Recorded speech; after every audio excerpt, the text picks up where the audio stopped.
Morning बच्चों, good morning. आज इस वीडियो में हम सीखेंगे word problem based on quadratic equation. Quadratic equation की हमने सॉल्यूशन मेथड सारे सीख लिए हैं। Splitting method means factorisation method, second था कंप्लीट स्क्वायर मेथड और थर्ड था धनाचार्य फार्मूला। अब हम वर्ड प्रॉब्लम पे आते हैं और इनमें देखते हैं हमें केवल इक्वेशन फॉर्म करनी है। सॉल्यूशन मेथड आपको बहुत बेटर से आते हैं, तो जल्दी से शुरू करते हैं। मैंने हर एक टाइप का क्वेश्चन लेने की कोशिश करी है। पहला, a two digit number is such that the product of its digit is 18। एक नंबर है, उसकी डिजिट 2 डिजिट नंबर है, दोनों डिजिट का प्रोडक्ट 18 है। When 63 is subtracted from the number the digits interchange its place. अगर नंबर से 63 subtract करते हैं तो उसकी डिजिट इंटरचेंज हो जाती है। तो देखते हैं इसको।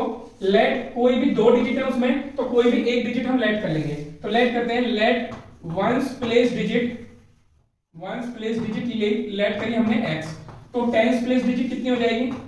टेंस प्लेस डिजिट, क्योंकि दोनों का प्रोडक्ट 18 है, तो टेंस प्लेस डिजिट हो जाएगी 18 अपॉन x। तो इसमें एक कॉन्सेप्ट आपको बहुत अच्छे से सीखना है कि सपोज दैट मेरे पास वंस प्लेस डिजिट है 2 और टेंस प्लेस डिजिट है 6, तो हम नंबर ऐसे फॉर्म कर लेते हैं, ये हो जाता है 62। लेकिन अलजेब्रा में नंबर ऐसे फॉर्म नहीं होता। अगर मैं इन दोनों को ऐसे ही पुट कर देता हूं कि वंस प्लेस डिजिट ये हो गई और टेंस प्लेस डिजिट मैंने इसके साइड में पुट कर दी, तो अलजेब्रा में इन दोनों का मतलब होता है मल्टीप्लिकेशन। और अरिथमेटिक में हम क्या इन दोनों का मल्टीप्लिकेशन करते हैं? 6 2 या 12 थोड़ी होता है, लेकिन अलजेब्रा में इन दोनों का मल्टीप्लिकेशन हो जाएगा और x x कट जाएगा। इसलिए हम कभी भी नंबर ऐसे फॉर्म नहीं करते। तो ये 62 कैसे फॉर्म हुआ है कि 2 था हमारा वंस प्लेस डिजिट, तो 2 में 1 से मल्टीप्लाई करो 2 आ गया।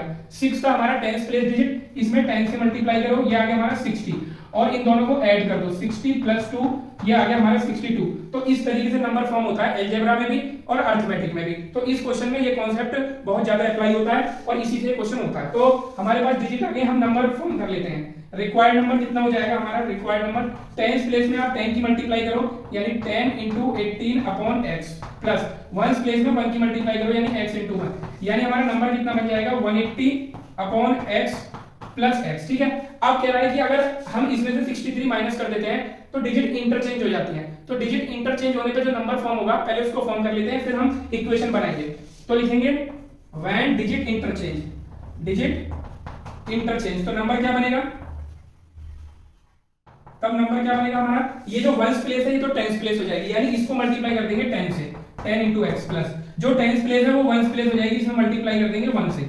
तो हमारा नंबर क्या बन जाएगा जो इंटरचेंज हो गया आया है? वो बन जाएगा 10x plus 18 upon x।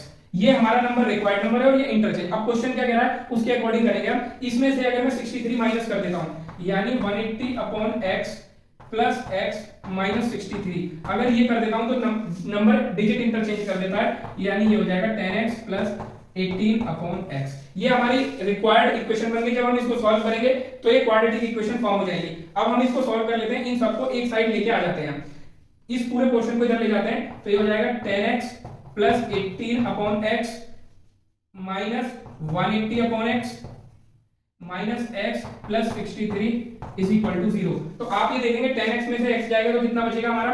9x। इन दोनों का एलसीएम लेंगे तो 180 में से 18 जाएगा तो आ जाएगा 162 अपॉन x, ये हो जाएगा प्लस 63 इज इक्वल टू 0। तो अब हम इस इक्वेशन को यहाँ पे लिख लेते हैं, क्योंकि यहाँ पे स्पेस नहीं बचा हुआ है। तो x में एलसीएम ले देता हूँ, तो यहाँ से कितना आ जाएगा? ये हो जाएगा 9x स्क्वायर, ये हो जाएगा हमारा 9x स्क्वायर माइनस ये हो जाएगा x, इसका इधर मल्टीप्लाई हो जाएगा तो ये हो जाएगा 63x और माइनस 162 इज इक्वल टू 0, क्योंकि जो x एलसीएम लूंगा x यहाँ मल्टीप्लाई होगा, x यहाँ मल्टीप्लाई होगा और ये 162 ऐसा ही रहेगा और ये हमारा x जो है इधर 0 में चला जाएगा।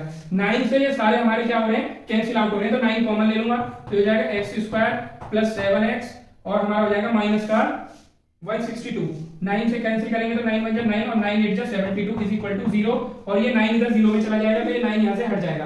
अब इस इक्वेशन को आप स्प्लिटिंग मेथड से सॉल्व कर सकते हैं। ये कितना आ रहा? 18 और ये हो जाएगा 9 2 जा 18 यानी x स्क्वायर प्लस ये हो जाएगा हमारा 9x minus 2x minus 18 is equal to 0। x common ले लेंगे तो ये हो जाएगा x प्लस 9, यहाँ से माइनस 2 कॉमन ले लेंगे, x plus 9 is equal to 0। तो डिजिट क्या आ जाएंगे हमारे? x इज इक्वल टू 2 आ रहा है और x is equal to minus 9 आ रहा है, क्योंकि दो फैक्टर मिलेंगे x प्लस 9 और x माइनस 2। तो ये हमारी डिजिट आ गई। अब क्या करेंगे हम? इस डिजिट से नंबर फॉर्म कर लेंगे। रिक्वायर्ड नंबर हमारा ये था, तो माइनस वाला सॉल्यूशन हम नहीं लेंगे, केवल प्लस वाला ले लेंगे, उससे सॉल्व हो जाएगा, क्योंकि डिजिट माइनस में उसने नहीं बोली है। 2 इसमें पुट करेंगे तो हमारा नंबर आ जाएगा 180 अपॉन 2 प्लस x। तो ये कितना आएगा? यहाँ पे भी x की जगह x की वैल्यू आई है 2, तो ये हो जाएगा हमारा 90 प्लस 2 यानी 92। अब आप इसमें से 63 माइनस करके देखो तो पता चल जाएगा कि हमारा क्वेश्चन करेक्ट है या नहीं। इसमें से 63 माइनस करते हैं तो देखते हैं डिजिट इंटरचेंज होती है या नहीं होती है। तो ये हो जाएगा हमारा 12 में से 3 गया 9 और यहाँ बचा 8, 8 में से 6 गया 2। तो आप खुद ही देख सकते हैं ये 92 मेरा नंबर आया था, जब मैंने इसमें से 63 माइनस किया तो इसने अपनी डिजिट चेंज कर दी यानी 29 आ गया। तो इसमें जो इंपॉर्टेंट कॉन्सेप्ट था वो ये था नंबर फॉर्मेशन, जहां पे मैंने अंडरलाइन किया है। नंबर हमेशा ऐसे ही बनाओगे जब 2 डिजिट होंगी आपके पास तो 10th डिजिट में 10th प्लेस डिजिट में 10 का मल्टीप्लाई, 1st प्लेस डिजिट में 1 का मल्टीप्लाई। तो इस तरीके से हम ये क्वेश्चन करेंगे। अब देखते हैं नेक्स्ट क्वेश्चन। नेक्स्ट एग्जांपल है the speed of boat in still water is 15 km per hour. It can go 30 km upstream and return downstream in the 4 hours 30 minutes. Find the speed of stream.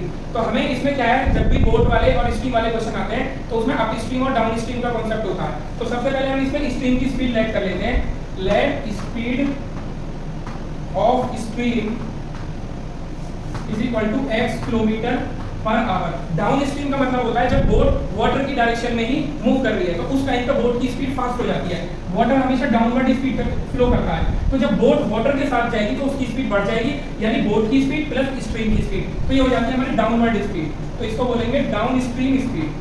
Down stream speed कितनी हो जाएगी हमारी, वो हो जाएगी हमारी 15 plus x kilometre per our, ठीक है। और अप स्ट्रीम कितनी हो जाएगी, अप स्ट्रीम का मतलब क्या होता है बच्चों, अप स्ट्रीम का मतलब होता है जब वो वाटर के अगेंस्ट जाएगी। अगर ये बोट वाटर के अगेंस्ट जाने लगे तो वाटर का ऑलवेज डाउनवर्ड फ्लो करेगा, बोट अपवर्ड जा रही है तो इसकी स्पीड कम हो जाएगी। कम कितनी हो जाएगी, जितनी वाटर की स्पीड है, तो इसकी अपवर्ड स्पीड हो जाएगी 15 minus x kilometre per our, ठीक है। तो यानी जितने स्ट्रीम की स्पीड होती है डाउनवर्ड में उतनी बढ़ जाती है बोट की और अपवर्ड में उतनी ही घट जाती है यानी कम हो जाती है। अब हम क्या करेंगे, उसको वो 30 किलोमीटर गया अप स्ट्रीम यानी ऐसे 30 किलोमीटर गया और ऐसे 30 किलोमीटर वापस आया यानी दोनों ट्रिप में उसने सेम डिस्टेंस कवर किया है और उसको टोटल टाइम लगा 4 our 30 minute.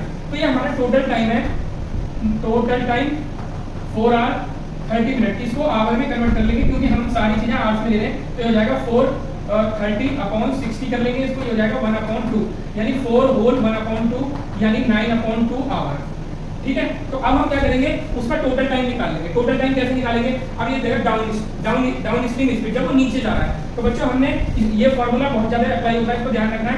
Speed is equal to distance upon time. ये आपको सबको आता होगा बट ये इसलिए मैं बता देता हूं ताकि जो स्लो लर्नर स्टूडेंट्स हैं वो भी इसको समझ जाए। तो यहाँ से मेरे को बच्चों टाइम निकालना है, तो टाइम का फार्मूला क्या हो जाता है, distance upon speed.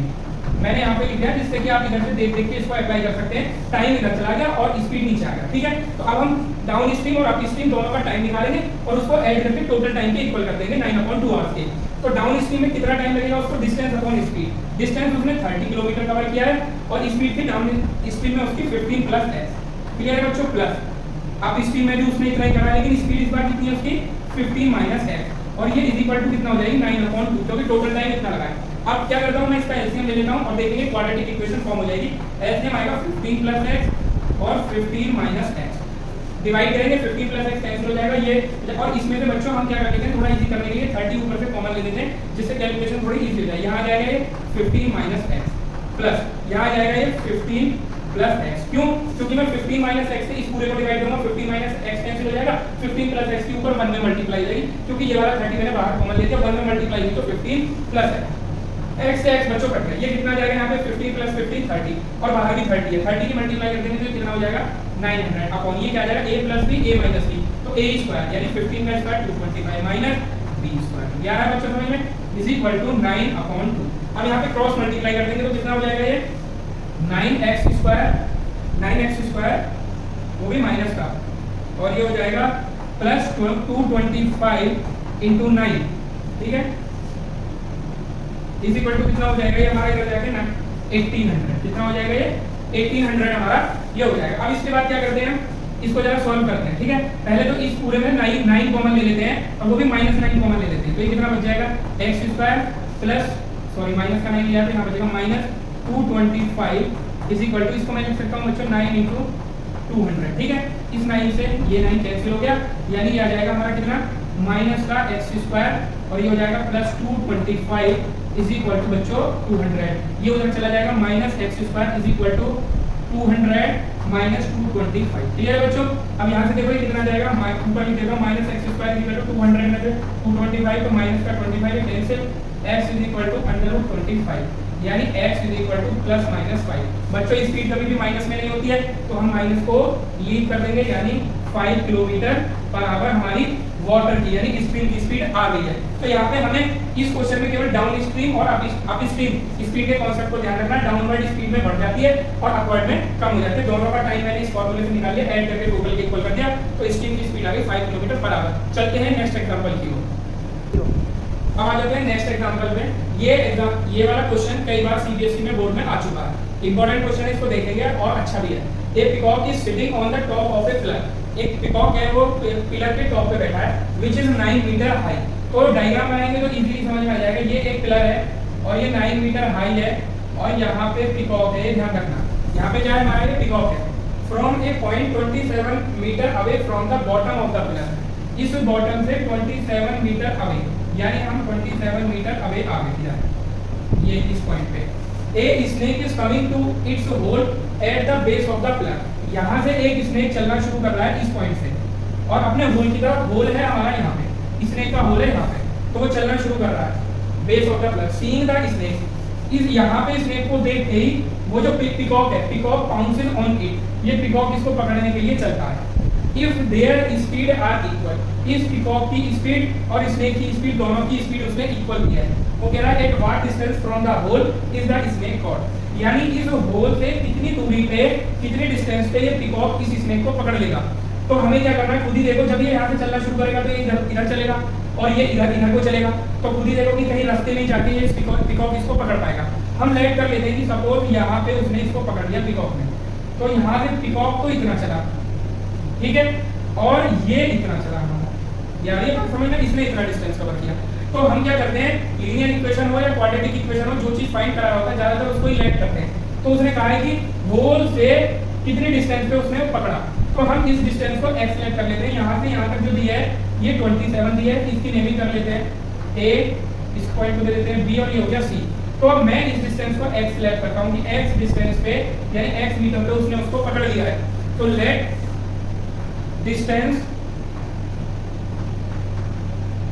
From base is equal to x metre, ठीक है। अब आप ये देखो कि जब दोनों ने एक साथ चलना शुरू किया है, दोनों ने, पीकॉक ने और स्नेक ने एक साथ चलना शुरू करा है और इसने पीकॉक को यहाँ पे पकड़ लिया है, तो यहाँ से यहाँ तक का टाइम और यहाँ से यहाँ तक का टाइम दोनों का इक्वल होगा, क्योंकि सेम टाइम पे चले थे, सेम टाइम पे उसने पकड़ लिया, टाइम इक्वल हो गया।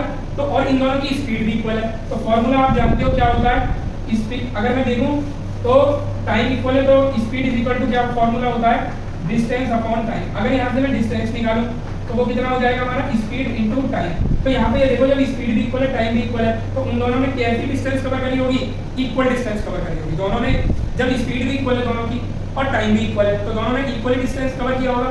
तो अगर मैं ये देखूं कि यहाँ पे अगर हम देखते हैं कि ये हो गया हमारा 27x, तो ये हो जाएगा हमारा 27 माइनस x, ये इतना ही बचेगा।